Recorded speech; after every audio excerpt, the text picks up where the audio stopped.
अस्सलामुअलैकुम जी फ्रेंड्स। आज का जो हमारा टॉपिक है वो है ब्रिलियंट जोन। हम लोगों ने SSP1 की यानी कि सॉलिड स्टेट फिजिक्स की सीरीज़ स्टार्ट की हुई है। इस सीरीज़ में हम इन टॉपिक्स पर पिछली वीडियोज़ में बात कर चुके हैं।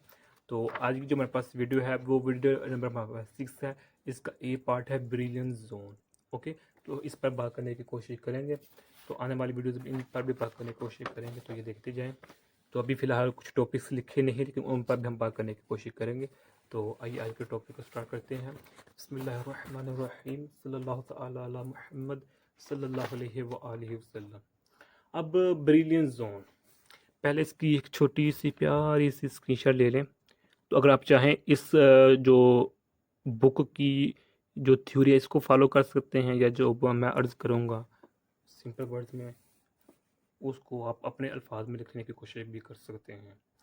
तो ये याद रखिएगा कि एसएसपी में सॉलिड स्टेट फिजिक्स में जो ब्रिलियंट जोन है इसकी इम्पोर्टेंस बहुत ज़्यादा है। क्रिस्टल की इलेक्ट्रिकल प्रॉपर्टीज़ या फिर इलेक्ट्रॉनिक बैंड स्ट्रक्चर या इसको एक्सप्लेन करने के लिए, क्रिस्टल को एक्सप्लेन करने के लिए ब्रिलियंट जोन का होना बहुत ज़रूरी होता है। ये बहुत अहमियत का हामिल होता है ब्रिलियंट जोन। ओके,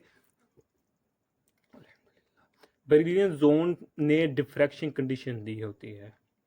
ओके, जो मेरे पास ब्रिलियंट जोन होता है ये हमें डिफ्रैक्शन कंडीशन देता है। इसने बैंड थ्योरी की मदद से इलेक्ट्रॉनिक बैंड स्ट्रक्चर या फिर इलेक्ट्रॉनिक बैंड मटेरियल की एक्सप्लेनेशन में या अदर एक्साइटेशन में हेल्प आउट करता है, जो मेरे पास ब्रिलियंट जोन होता है। ओके, इसलिए हम कहते हैं कि एसएसपी में जो ब्रिलियंट जोन है इसकी बहुत ज़्यादा इंपॉर्टेंस होता है। ये काफ़ी एक्साइटेशन में भी हम मदद देता है, या फिर इलेक्ट्रॉनिक बैंड स्ट्रक्चर में भी मदद देता है, या इलेक्ट्रॉनिक बैंड मटेरियल कह लें, या फिर कह लें जो डिफ्रैक्शन कंडीशन है तो उसमें भी हमें ये हमारी बहुत मदद देता है। और इलेक्ट्रिकल प्रॉपर्टीज में भी हमारी जो ब्रिलियंट जोन है काफ़ी मदद करता है। अब इसके आप लोगों ने स्क्रीनशॉट ले ली है। तो अब देखें कि अगर विगनर के सेल को लैटिस से रिप्रेजेंट कर दें, दोबारा फिर सुन लीजिएगा कि अगर हम जो विगनर सेल है उसको लैटिस से या फिर रेसिप्रोकल लैटिस से रिप्रेजेंट कर दें तो उसको हम दूसरा नाम देते हैं कि ये मेरे पास ब्रिलियंट जोन है। मतलब क्या कि अगर हम विगनर सेल को रेसिप्रोकल लैटिस सेल में बना लें या कंस्ट्रक्ट कर लें तो that's Wigner cell will be named as Brillouin zone, और उस ब्रिलियंट जोन को हम फर्स्ट ब्रिलियंट जोन का नाम देते हैं। ओके, तो अभी हम डायग्राम इसकी भी देखते हैं कि फर्स्ट ब्रिलियंट जोन होता क्या है। तो सिंपल वर्ड्स में हम ये कह लें कि जब हम विगनर सेल को लैटिस पॉइंट से, लैटिस क्रिस्टल से, रेसिप्रोकल लैटिस से डिनोट करते हैं तो उसको हम ब्रिलियंट जोन का नाम देते हैं, या फिर हम फर्स्ट ब्रिलियंट जोन का नाम देते हैं। यानी कि अगर इसके हम डायग्राम को देखें तो अभी हमें ये देखें, इसके डायग्राम को हम डिस्कस करेंगे, इधर भी और इधर भी हम डिस्कस करेंगे। लेकिन पहले इस टॉपिक को, इस पैराग्राफ को देख लें। अच्छा जी, ये बात होगी। अब जो हमें ब्रिलियंट जोन होता है हमें डिफ्रैक्शन कंडीशन की clear and complete geometrical interpretation देता है। कौन? ब्रिलियंट जोन क्या देता है कि डिफ्रैक्शन कंडीशन की क्लियर और कंप्लीट ज्योमेट्रिकल इंटरप्रिटेशन देता है। मतलब क्या कि उसकी हमें कंडीशन होती है कि जो ब्रिलियंट जोन होता है हमें डिफ्रैक्शन कंडीशन की क्लियर कंप्लीट ज्योमेट्रिकल इंटरप्रिटेशन देता है। और वो मेरे पास कहते हैं 2k.g is equal to G square. ये मेरे पास इक्वेशन होती है कंडीशन की। ओके, तो ब्रिलियंट जोन हमें यही देता है। तो ये हो गया।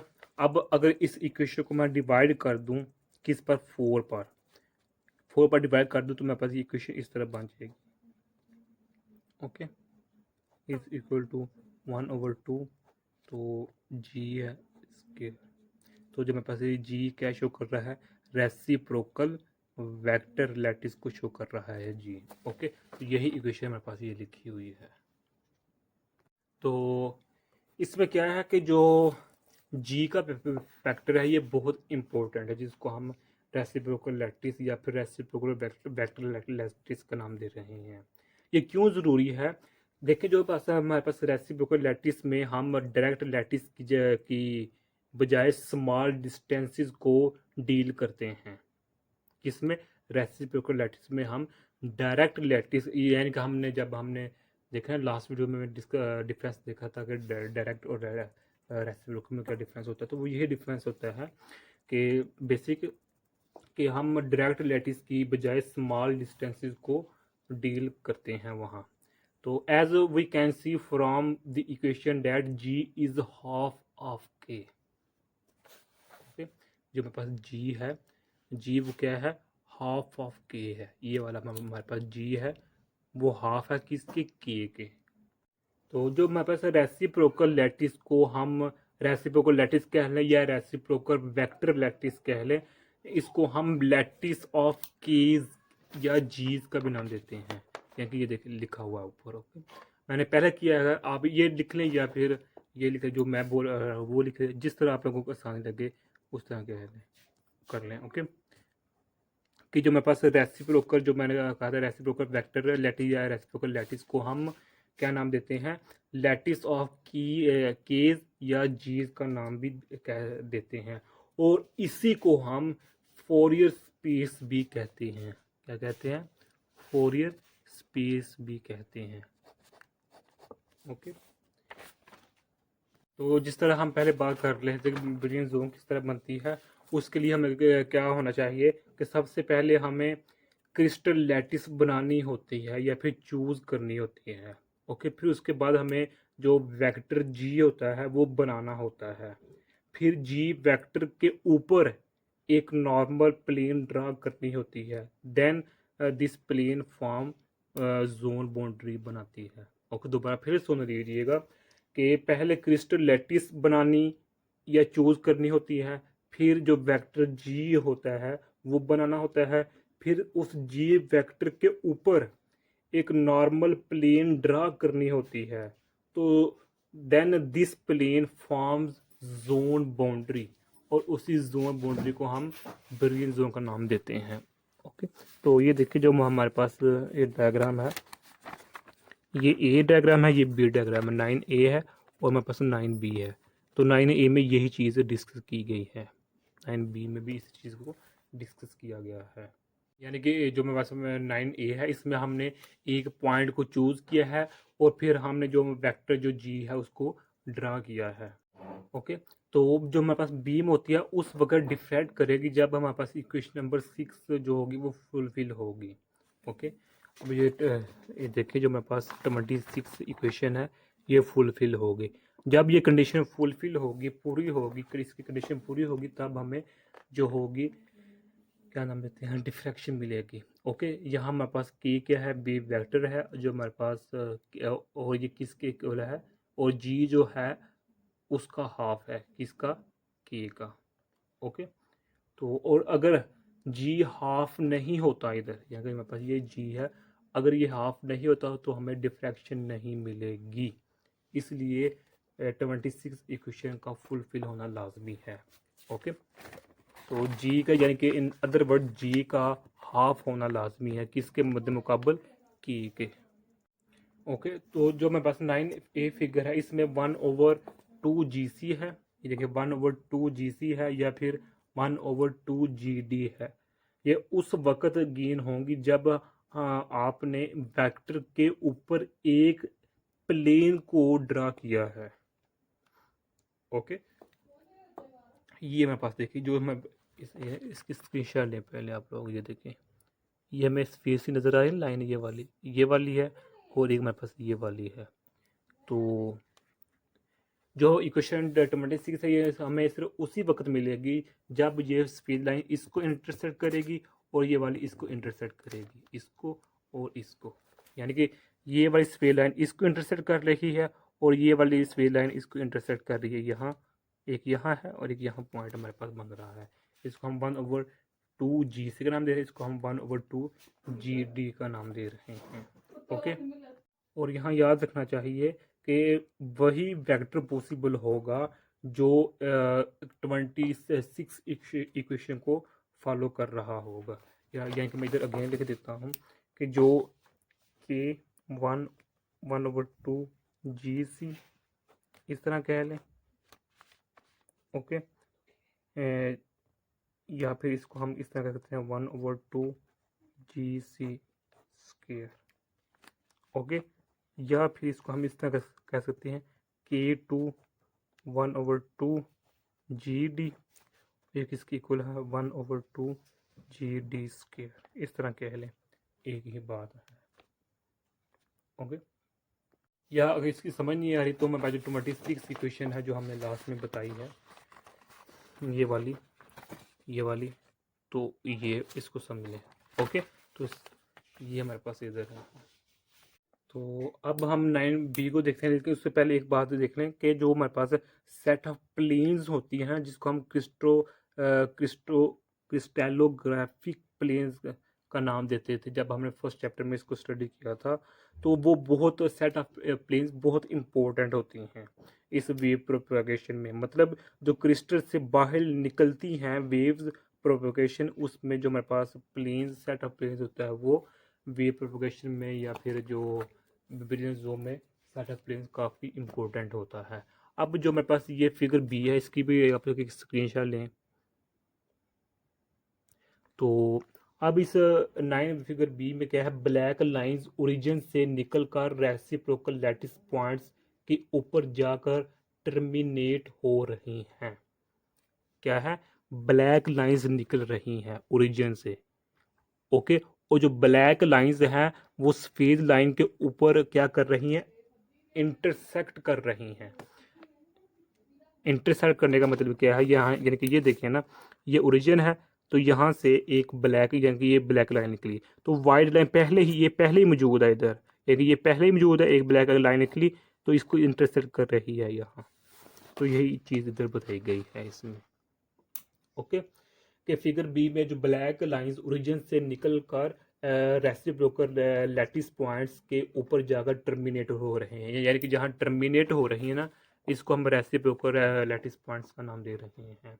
और वो रेसिप्रोकल लैटिस एक्चुअली वेक्टर्स ही हैं। ओके, यानी कि जो हमारे पास वो जो ब्लैक लाइंस है, ये मेरे पास ये मेरे पास रेसिप्रोकल वेक्टर्स ही हैं एक्चुअली में। या फिर हम ये कह सकते हैं कि जो मेरे पास वाइट लाइंस, यानी कि ये वाइट लाइन है, ये ब्लैक लाइन यहाँ से निकली तो इसको इंटरसेक्ट कर ली है। तो हम कह सकते हैं जो वाइट लाइन है वो ब्लैक लाइंस की राइट बाइसेक्टर लाइंस हैं। राइट बाइसेक्टर यानी कि देखें ना, एंगल क्या बन रहा है, 90 का बन रहा है, तो राइट बाइसेक्टर होंगी। ओके, तो अब जो मेरे पास ये फिगर है, ये वाली फिगर, ये स्क्वायर लैटिस के लिए लिखी डायग्राम बनाई गई है। ये रेक्टेंगुलर के लिए या हेक्सागोनल के लिए, टेट्रागोनल के लिए नहीं बनाई गई। ओके, दरमियान में देखें मेरे पास एक शेडेड या कि ये डार्क पोर्शन नज़र आ रहा है, इसको हम primitive cell of reciprocal space कहते हैं। क्या कहते हैं, primitive cell of reciprocal space कहते हैं फॉर अ स्क्वायर लैटिस। क्योंकि मैं पहले बता चुका हूँ कि ये हम स्क्वायर लैटिस के लिए ले रहे हैं, हेक्सागोनल या फिर वो किसी और चीज़ के लिए इसको हम नहीं ले रहे। इसी को हम विग्नर सीड्स सेल का नाम देते हैं। इसको क्या नाम देते हैं, विग्नर, यानी कि हम लिख देते हैं विग्नर सीड्स सेल इन रेसिप्रोकल लैटिस का नाम देते हैं, या फर्स्ट ब्रिलियन जोन का नाम देते हैं, और थर्ड नेम क्या है, primitive cell of reciprocal space का नाम भी देते हैं इसको।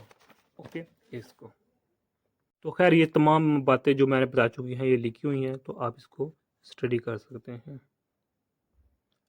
तो ये देखें, तो अब जो हमारे पास नेक्स्ट टॉपिक होगा वो हमारे पास होगा reciprocal lattice to simple cubic lattice होगा। लेकिन इससे जाने से पहले एक हमारे पास ये डायग्राम रहती है, ये देखें, ये इसी का पार्ट है, आज के हिस्से टॉपिक का ही पार्ट है, ये वाली डायग्राम और ये वाली डायग्राम।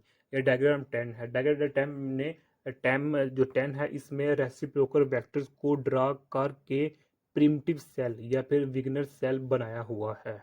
यानी कि ये देखिए जो मेरे पास ये है ना, ये वाला पोर्शन, ये विग्नर सेल है, ये प्रिमिटिव सेल बनाया हुआ है। इसका जो तरीकाकार है वो क्या है सुन लिए। सबसे पहले इसको जरा गौर से सुन लीजिएगा। सबसे पहले हमने ओरिजिन चूज किया, ये ओरिजिन चूज किया, फिर रेसिप्रोकल लाइंस ड्रा की। क्या की, रेसिप्रोकल ड्रा लाइंस की, फिर उस लाइंस के राइट बाइसेक्टर्स लिए, फिर जो पॉइंट्स बने हैं उनको आपस में मिला दिया, तो हमें स्मॉलेस्ट वॉल्यूम मिल जाएगा। और उसी स्मॉलेस्ट वॉल्यूम को हम प्रिमिटिव सेल या बिगिनर सेल या फर्स्ट ब्रिलियंट जोन का नाम देते हैं। डन हो गया। I hope you are understand. सबसे पहले हमने ओरिजिन को चूज किया, उसके बाद हमने रेसिप्रोकल लाइंस ड्रा की, ये वाली रेसिप्रोकल लाइंस ड्रा की। ठीक है, लो जी हो गया। फिर उस लाइंस के राइट बाइसेक्टर्स लिए, राइट बाइसेक्टर ये लाइन है ना, इस ये लाइन है, इसका हमने ये राइट बाइसेक्टर लिया है। राइट क्यों कह रहे हैं, क्योंकि ये 90 का एंगल बन रहा है। ये हमारे पास था, इसका भी हमने इसको लिया, तो ये था, इसका भी हमने राइट लिया, इसका भी हमने ये राइट लिया। ओके, दोबारा फिर सुन लीजिए। सबसे पहले हमने ओरिजिन चूज किया, फिर रेसिप्रोकल लाइंस ड्रा की, फिर उन लाइंस के राइट बाइसेक्टर लिए, फिर जो पॉइंट्स बने उनको आपस में मिलाया, जिससे हमें स्मॉलेस्ट, जो कि हमारे पास की स्मॉलेस्ट वॉल्यूम गेन होता है। और इसी स्मॉलेस्ट वॉल्यूम को हम फर्स्ट ब्रिलियंट जोन या सिंपल ब्रिलियंट जोन या ब्रिलियंट जोन या बिगिनर सेल या परमिटिव सेल का नाम देते हैं। अब बस ये देखें, जल्दी जल्दी देख लें। अब हमारे पास वीडियो लेंथ हो रही है। फिगर नंबर हमारे पास ये 11 है, ये ए पार्ट है, ये बी पार्ट है। तो इसमें देखें कि जो हमारे पास है ये लीनियर है, इसमें हमने वन डायमेंशनल लैटिस को ड्रा किया हुआ है। ओके, लीनियर क्रिस्टल लैटिस को हमने वन डायमेंशनल लैटिस की फॉर्म में इस तरह हम ड्रा करते हैं। अब जो हमारे पास ये वाला पोर्शन है ना, ये वाला, ये हमारे पास क्या होता है, डायरेक्ट लैटिस वेक्टर होता है ये हमारे पास। ओके, और जो हमारे पास ये वाला बी है, ये वाला, ये देखिए यहाँ से लेकर यहाँ तक जो हमारे पास बी है, ये हमारे पास रेसिप्रोकल लैटिस वेक्टर होता है। तो हम जानते हैं कि क्रिस्टल में मटेरियल में जो पीरियोडिसिटी होती है वो रिपीट हो रही होती है, इसलिए जो मेरे पास k is equal to negative pi over a है वो, और यहाँ यानी कि इस पॉइंट पर, और यहाँ क्या है, के इज इक्वल टू पाई, यानी कि इधर नेगेटिव है, इधर हमारे पास क्या है, पॉजिटिव है। ओके, तो जो मेरे पास ये शेडेड एरिया है, इसको हम first brilliant zone of linear reciprocal lattice का नाम देते हैं। ओके, तो यही आज का हमारे इतना था टॉपिक था। मैं उम्मीद करता हूँ आप लोगों को इस वीडियो की समझ आ गई। अगर आप लोगों ने अभी तक हमारा चैनल पाक एम एन अकेडमी इसको सब्सक्राइब नहीं किया तो प्लीज़ सब्सक्राइब कर दे। वीडियो अच्छी लगी तो इसको लाइक कर दीजिए। अस्सलाम वालेकुम रहमतुल्लाहि व बरकातहू।